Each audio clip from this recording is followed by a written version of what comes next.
A former child singer traumatized by his experiences becomes a recluse, nurturing his hurt until a woman comes into his life and really hears him.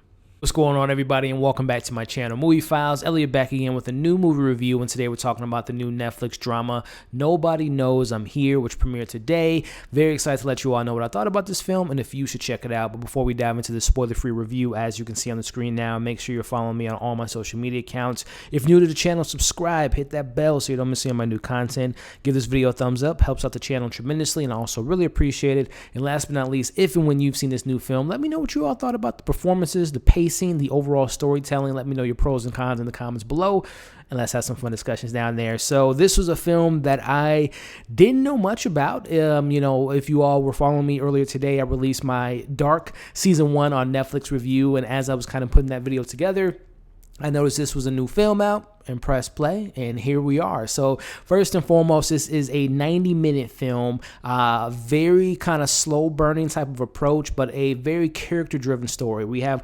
Jorge Garcia, who I am somewhat familiar with. I've seen him in more smaller roles, most recently The Wrong Missy, The Ridiculous Six, and some other kind of smaller cameos, but I know a lot of people know him from Lost. I know he was a pretty pivotal character. A lot of people know a lot of those stars from that show, but I haven't seen Lost. So this is really my first time seeing him kind of steer the ship and being the leading man of this film.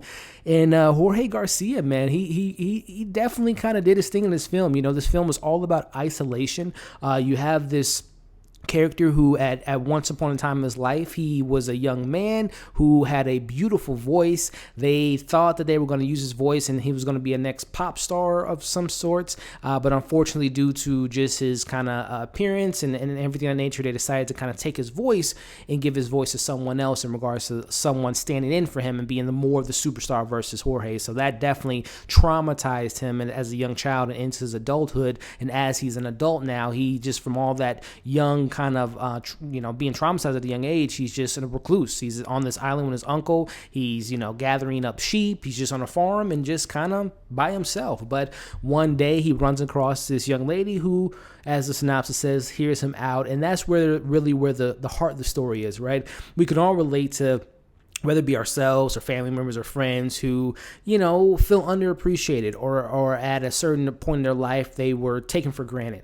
And as they kind of get older, they kind of hold that in, and that kind of held them back throughout their life. So that story is something that I can relate to, that you can probably relate to. And that's something that I always appreciate about any film, is that relatability factor, that tangible thing that you can see and touch and feel and relate to. And I thought the film did a good job of displaying that. You have, which I believe is his first time directing, Gaspar Antillo, who did a really good job of, again, embracing the loneliness of this character, the isolation of this character, and what's something that happened to him at such a young age can affect him as an adult, and kind of how he puts himself in this shell and he doesn't really know how to interact with people and just has this kind of one relationship with his uncle, not much relationship with his father, who we kind of meet later on in the film or get some more information around him. But I think that the director did a good job of kind of, again, creating that mindset and creating that sense of isolation. And also the cinematographer, Sergio Armstrong, they did such a great job of just shooting this film and, again, putting you in that atmosphere, putting you in his headspace.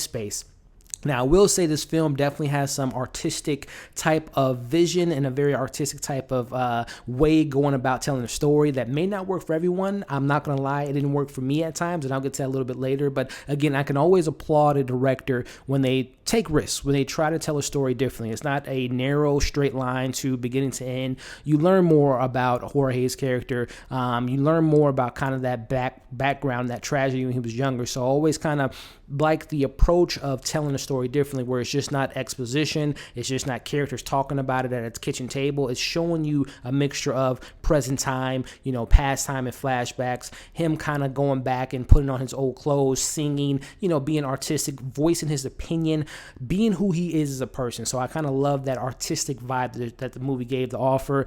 And like I said, Jorge gave a phenomenal performance. This is a one-man show, more or less. There are some supporting cast members, his uncle, his dad, the young lady that hears him out.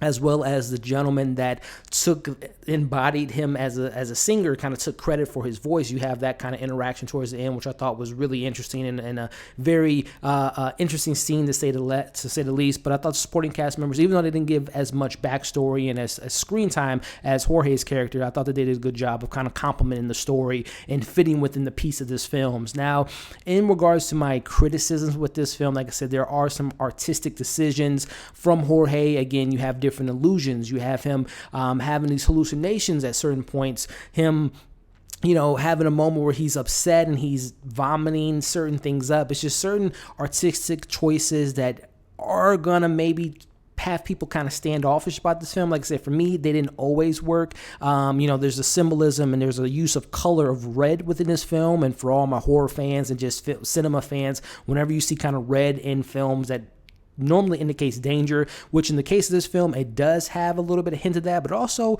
kind of embraces and also kind of indicates love that our character has for a certain other character. So again, artistically speaking, not all the decisions made in this film worked for me, but I will say that the overarching story and the kind of the theme and the tone of the film really does work for that 90-minute runtime.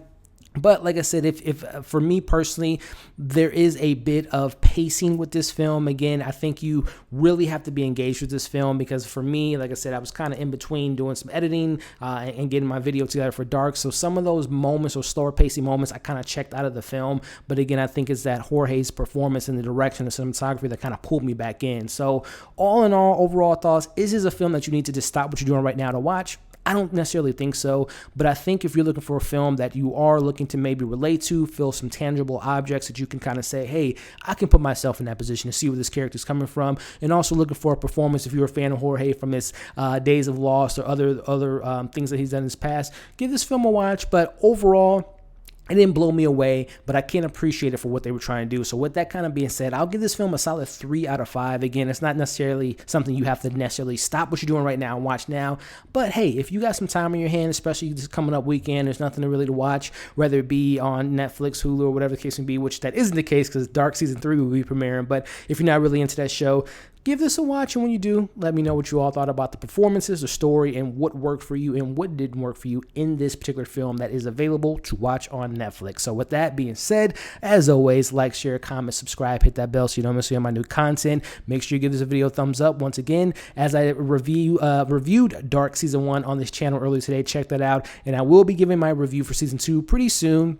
And we also have the return of Doom Patrol Season 2 and many other things on Netflix. Like I said, Season 3 of Dark, and also some things on HBO. So keep an eye out for that. And then this Saturday at 3 p.m. Central Time, I will be doing my next Ask Me Anything Q&A. So definitely tune in for that live stream. Hope you all are staying safe. Thank you for watching this review, and we'll see you soon.